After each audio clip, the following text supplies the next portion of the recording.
ఒక విద్యార్థి యమలోకానికి వచ్చాడు. చిత్రగుప్తుడు గంభీర స్వరంతో, స్వామీ, ఈ అబ్బాయి పేరు రమేష్.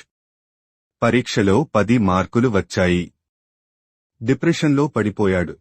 యమధర్మరాజు అసహనంగా, మార్కుల కోసం జీవితం వదిలేశావా? నీ పరీక్ష పేపర్ నేనే కరెక్ట్ చేస్తాను, ఎంత తెలివి ఉందో చూద్దాం. విద్యార్థి చంచలంగా, సార్, నన్ను కాదు సార్, సిస్టమ్నే తప్పు. Syllabus out dated, paper tough, లైఫ్లో ఛాన్స్ దొరకలేదండి. యమధర్మరాజు కౌగిలింతగా, ఓహో, నీ ఎక్స్క్యూస్లకు ఒక 100 మార్కులు ఇవ్వచ్చురా.